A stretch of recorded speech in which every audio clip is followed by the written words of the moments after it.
Hello আমার প্রিয় বন্ধুরা, কেমন আছো? নিশ্চয়ই তোমরা আমার গল্পগুলো শুনে শুনে খুব সুখ নিচ্ছ আর আনন্দে আছো। তোমাদের আনন্দ দিতে আমি নিয়মিত তোমাদের জন্য নতুন নতুন ভিডিও নিয়ে হাজির হই। তো বন্ধুরা, আর দেরি না করে জলদি ভিডিওতে লাইক দিয়ে চ্যানেলটি সাবস্ক্রাইব করে নাও। ভূপেন বাড়িতে পৌঁছানোর একটু আগেই নামল ঝড়ঝড়িয়ে বৃষ্টি। কাকভেজা হয়ে ওদের বাড়ির সামনে এসে দেখি ওর মোটরসাইকেলটা নেই। তার মানে আমাকে না নিয়েও চলে গেছে। এত রাগ হলো যে বলার মতো না। ছুটির দিন দুপুর বেলায় কোথায় ঘুমাব, তার বদলে ভিজে গোসল করে রাস্তায় দাঁড়িয়ে আছি। এখন বাড়ির সবাই শুয়ে পড়েছে, ডাকাডাকি করলে কপালে বোকাছকা আছে। দুপুরটা এখানেই কাটাতে হবে। এ বাড়িতে ভূপেন ছাড়া ওর দিদি রিয়া থাকে, আর ওদের কাজের লোক গীতাদি। নাম ধরে বেশ কয়েকবার ডাকাডাকি করলাম, কিন্তু বোধ হয় বৃষ্টির জন্যই কেউই বের হলো না। ভূপেনের ঘরে ঢোকার একটা রাস্তা আছে। বাড়ির পিছন দিয়ে দরজা খুল না দেখে বাধ্য হয়ে ওই পথ দিয়ে বাড়ির পিছনে গেলাম। যদিও এখন একেবারে গোসল করে গেছে, কিন্তু বৃষ্টিটা এখন খারাপ লাগছে না।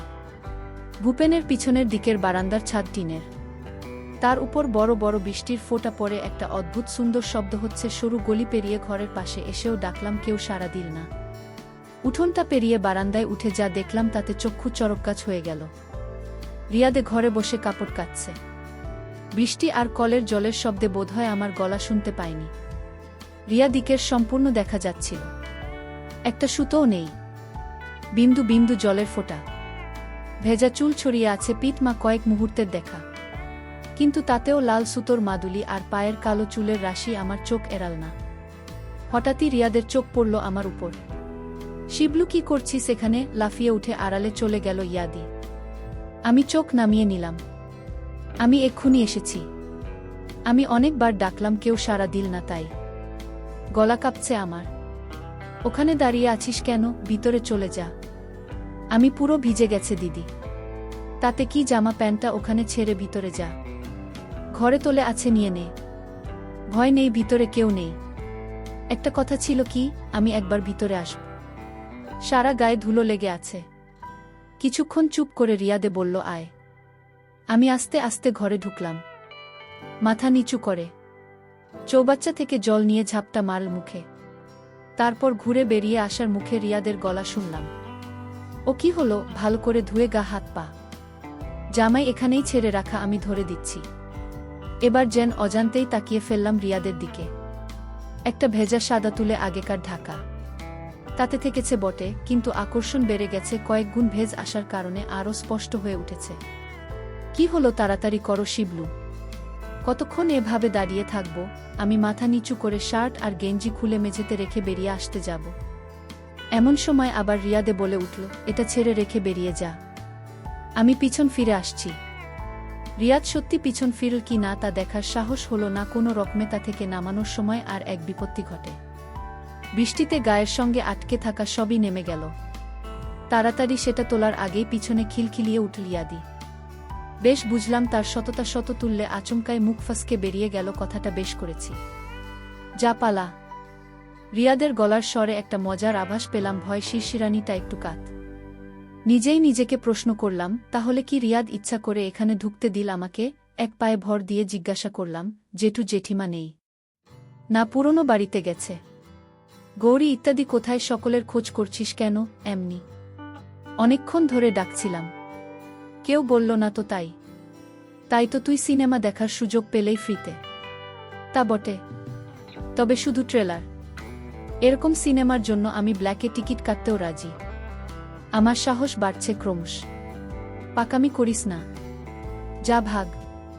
ইয়াদি, কি একবার দেখাবে? মানে একবার দেখব তোমাকে। কি খুব ইচ্ছা করছে? বেরো এক্ষুনি প্লিজ দিদি, এরকম সুযোগ আর পাব না, দেখাচ্ছি মজা। এক ধাক্কায় আমাকে বের করে কল ঘরের দরজা বন্ধ করে দিল দিদি। আমি হতাশ হয়ে ঘুরে এলাম। ভূপেনের ঘর থেকে একটা তোয়ালে নিয়ে রাখলাম। ভূপেনের ঘরের বারান্দা থেকে নিচে দেখা যায়। এখানে বসে বেশ কয়েকবার আড়াল থেকে আমরা গৌরী তাদের পানি বের করা দেখেছি। বারান্দায় সরে এসে নিচের দিকে তাকিয়ে রইলাম। মিনিট 10 পরে স্নান সেরে বেরোনোর ইয়াদি, পরনে গামছা ছাড়া আর কিছু নেই। ওইভাবে উঠোন পেরিয়ে পিছনের দিকের দরজা বন্ধ করে উপরে উঠে এলো। আয়নার সামনে নিচু তুলে বসল ইয়াদি। আমি পাউডারের কৌটো থেকে হাতের তালুতে পাউডার ধরলাম। তারপর রিয়াদের পিঠে দিলাম। আমি আস্তে আস্তে হাতটা নামালাম। তলাতে আটকে যাচ্ছে। রিয়া দিদি দিদি কিছু না বলে তোয়ালের গেটটা খুলে দিন, তারপর আমাকে ঠেলে সরিয়ে উঠে দাঁড়াতেই তোয়ালেটা শুকনো পাতার মতো খসে পড়ল। দেখবি বলছি না, দেখ কি দেখবি? হাই সত্যিই কি দেখ, বুঝে উঠতে পারছিলাম না। এত কাছে একেবারে আদি সব কেমন গুলিয়ে গেল, যেন নিজের গায়ে চিমটি কেটে দেখতে ইচ্ছে করছে।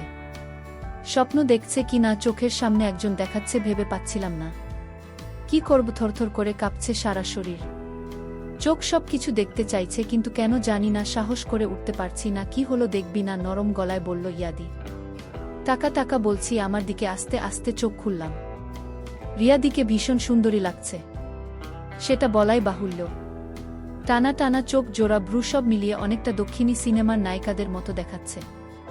ভেজা চুল ছড়িয়ে আছে পিঠে ঘাড়ে, চুলের মধ্যে ঘাড়ে কাঁধে এখনো জলের ফোঁটা লেগে রয়েছে। রিয়াদের চোখে চোখ পড়তেই চোখ নামালাম নিচের দিকে। এবার আমি সরাসরি সব কিছু দেখতে পাচ্ছি। রিয়াদের গায়ের রঙের তুলনায় বেশ পরিষ্কার, তবে তা দক্ষিণী নায়িকাদের মতো বেশ বড় হয়, যেন অনেকটা মধ্যে আকর্ষণকে উপেক্ষা করে আকর্ষণ করছে আমাকে। রিয়াদের কথা শুনে আমার সম্বিত ফিরল। তাকালাম ওর মুখের দিকে।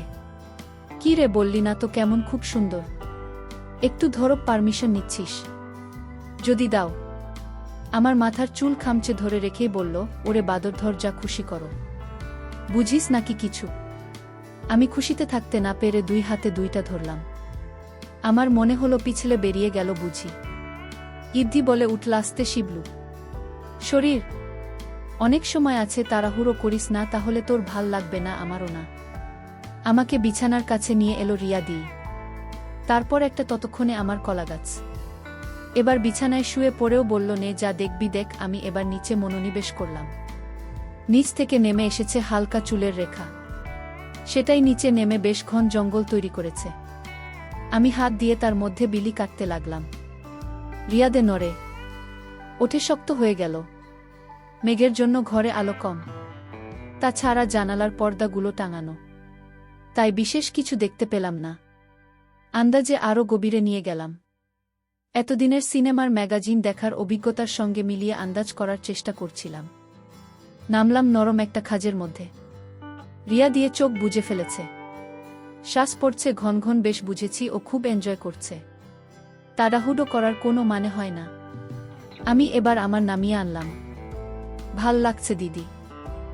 হঠাৎ আমার বাথরুম চাপ দেওয়ায় রিয়াদকে বললাম, ইয়াদি বাথরুম যাব? কি বাথরুম এখন প্লিজ? খুব জোরে পেয়েছে, এখন নিচে নামতে হবে না, এদিকে আয়। বাধ্য ছেলের মতো রিয়াদকে অনুসরণ করলাম। বারান্দার এক কোণে এসে পাল্লাটা খুলে দিল আর বলল, এখানে করেনি, বৃষ্টিতে ধুয়ে যাবে। বারান্দায় দিকটা গাছে ঘেরা, তাছাড়া বৃষ্টির তোড়ে এখন চারদিক সাদা হয়ে আছে। গ্রিলের ফাঁক দিয়ে গলিয়ে দিলাম। হঠাৎ পিঠে নরম কিছু দেখলাম, পিছন থেকে আমাকে জড়িয়ে ধরেছে ইয়াদি। কাজ মিটিয়ে জানালা বন্ধ করে দিলাম। রিয়াদি আমাকে ওইভাবে ধরে ধরেই ঘর পর্যন্ত এলো। কিরে, ভালো লাগল দেখে? খুব কোনো ক্রমে বললাম আমি। যদি ভালো কাজ করতে পারি তাহলে পরেও কাজ করার সুযোগ দিদি করে দেবে। তারপর থেকে আমরা এখনো ওঠেনি। আমি প্রশ্ন করলাম, ভূপেন কখন ফিরবে? 5:30টার আগে নয়, তোদের ম্যাচটা আজ হচ্ছে না? ভূপেন বাকিদের সাথে সিনেমায় গেছে, গৌরী ইত্যাদি ওখানে গেছে। তুমি জানতে আমি এসব? না তো তাহলে কি? তাহলে এত সুযোগ করে দিলে আমাকে, তুই তো বারান্দাতেই আমাকে দেখে নিয়েছিস, আর আড়াল করে কি লাভ? বাথরুমে তুলে দেখে খুব লোভ হলো। চান করতে করতে ভাবছিলাম কি করব, শেষ পর্যন্ত করে ফেললাম। সত্যিই তুমি খুব সুন্দর ইয়াদি। তুইও। সব দেখি নাম। কেন, বাথরুমে যাব? আমিও যাব। তাহলে যা, আগে ঘুরে আয়। আমি যাব না, তুমি করবে সেটা দেখতে যাব। ব্যাট যাবে তুমি তো? আমার দেখলে না, আমি দেখব না। অনেক অনুরোধ শেষ পর্যন্ত রাজি করলাম রিয়াদিকে। এর আলো জ্বালিয়েও আমার মুখোমুখি বসল। তারপর চোখ বন্ধ করে শুরু করল। ঝর্ণার মতো জলের ধারা বেরিয়ে এলো, প্রথমে অল্প, তারপর গল্প নিয়ে। ইয়াদি, কি চান করবে? একসাথে করব, তবে আজ না, অন্য দিন। তুই উপরে যা, আমি আসছি। যাক, তাহলে ভবিষ্যতেও সুযোগ আছে। এটুকু নিয়ে আবার উপরে উঠে এলাম আমি। দ্বিতীয় সুযোগটাও আচমকাই এলো। 2 দিন আগে রিয়াদে হঠাৎ আমার বাড়ি এসে হাজির। সোজাসুজি একেবারে মার কাছে। আমি প্রথমে একটু ভয় পেয়েছিলাম, তারপর আড়ি পেতে দুজনের কথা শুনলাম। সে কি রে, কবে হলো? কাল রাতে ফোন এসেছিল। সকালেই মা, বাবা আর ভাই চলে গেছে একেবারে হঠাৎ। তো তা বটে, বাড়ি তো আর ফাঁকা রাখা যাবে না। তাছাড়া আমার টিউশনগুলোও আছে, তাই আমাকে থাকতে হলো। তুমি একটু শিবলুকে বলো ওর খুব অসুবিধা না হলে যেন এই 3 দিন যদি রাতটুকু আমাদের বাড়িতে গিয়ে থাকে। অসুবিধা আবার কিসের? দিনরাত আড্ডা মেরে বেড়াচ্ছে। ওকে কি আমি একবার জিজ্ঞাসা করব? না না, তোকে কিছু জিজ্ঞাসা করতে হবে না। ও যাবে তাহলে বলো রাতের খাওয়াটা আমার সাথে খেয়ে নেবে। আমাদের তো কাজের লোক রান্না করে দিয়ে যায়, অসুবিধা হবে না। ঠিক আছে, আসি তাহলে। সে কি, কিছু খাবি না? না গো, একটা ব্যাচ বসিয়ে এসেছি। রিকশা দাঁড়িয়ে আছে, যা তাহলে সাবধানে যাস। রিয়াদে বেরোনোর আগে আমি এক দৌড়ে নিচে নেমে এলাম, দিয়ে যাবার সময় আমার দিকে মুচকি হেসে বেরিয়ে গেল। আমিও হাসলাম। মায়ের হুকুম অনুযায়ী রাত 8টা নাগাদ সাইকেল নিয়ে ভূপেনের বাড়ির দিকে রওনা দিলাম। অবশ্য যাবার আগে একটু কপট আপত্তি করেছি। আমাকে কেন, ধুর, অন্যের বাড়িতে থাকতে ভালো লাগে না, না এইসব আর কি। কিন্তু মা বলল একটা মেয়ে বাড়িতে একা থাকবে।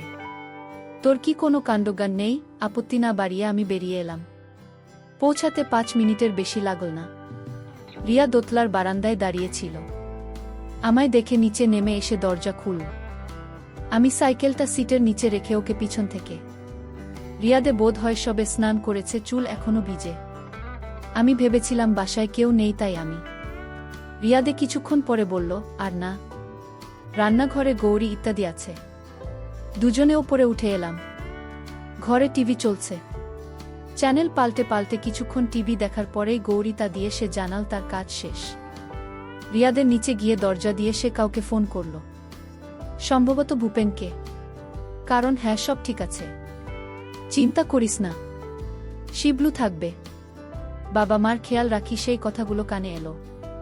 ফোন রেখে ঘরে এসে রিয়াদে জিজ্ঞাসা করল, কি রে, কিছু খাবি এখন? হ্যাঁ, তোমাকে। খুব পেকেছিস, দাঁড়া, তোর হচ্ছে। বারান্দার জানালাগুলো বন্ধ করে রিয়াদে পাশের ঘরে চলে গেল। আমার আর তর সইছে না। বুকের মধ্যে কেমন একটা করছে, গলা শুকিয়ে আসছে।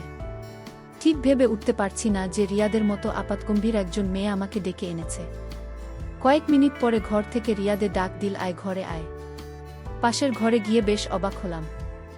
এর ঝুল হাঁটু অবধি, সারা ঘরে একটা হালকা ধূপের গন্ধ।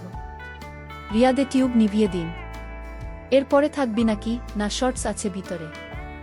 এই ঘরে একটা টিভি আছে, সেটাতে নির্বাক যুগের ছবির মতো শাহরুখ খানের কোনো সিনেমা চলছে। খেয়াল করলাম সবটা জানালা বন্ধ। পর্দা টানা জামা চেয়ারের উপর রেখে বিছানায় গিয়ে বসলাম। রিয়ালিটি বন্ধ করল। এখন শুধু ঘরে জ্বলে থাকা টিউবের আলোয় ঘর আবছা ভাবে আসছে। রিয়াদে ফিসফিসিয়ে বলল, কি হলো? তখন তো সিটের তলাতেই শুরু করেছি। এখন চুপ কেন? ভাবছি কি 2টা কথা। শুনি 1 নম্বর, যা হচ্ছে সেটা সত্যি না স্বপ্ন? আর এই পোড়া থাকার কি খুব দরকার আছে? গুনগুন করে গান গাওয়ার সঙ্গে সঙ্গে পা নাচাচ্ছে ইয়াদি। আগের দিন খুব ভালো করে লক্ষ্য করেছি, রিয়াদের গায়ের রং ঠিক ফর্সা বলা যায় না। বিজ্ঞাপনের ভাষায় উজ্জ্বল শ্যামবর্ণ। ভগবান খুব যত্ন করে তৈরি করেছে রিয়াদিকে। অবশ্য আগের দিনের ঘটনাটা না ঘটলে তেমন কিছুই জানা যেত না, কারণ অন্য সময় রিয়া এতটাই গম্ভীর থাকে যে কথা বলতে সাহস পেতাম না আমি। পাড়ায় রিয়াদের দারুণ সুনাম, ভালো মেয়ে, বিএ এমএ দুটোতেই ফার্স্ট ক্লাস, ইংলিশের টিউটর হিসাবে দারুণ ডিমান্ড। আমি আর দেরি করলাম না। হঠাৎই ডাইনিং টেবিলের উপর চোখ পড়ল। বিছানা থেকে নেমে গেলাম। সব জানালা দেওয়া আছে। জিজ্ঞাসা করলাম আমি। হ্যাঁ, কিন্তু তুই কোথায় যাচ্ছিস? উত্তর না দিয়ে যাও ঘরে গিয়ে টেবিলের উপর থেকে টমেটো সসের বোতল খুললাম। হাতের মধ্যে বেশ খানিকটা সস ঢেলে নিলাম। আমি স্বামী, আশা করি গল্পটি ভালো লাগবে এবং অবশ্যই আমার চ্যানেলটি সাবস্ক্রাইব করে পাশেই থাকবে।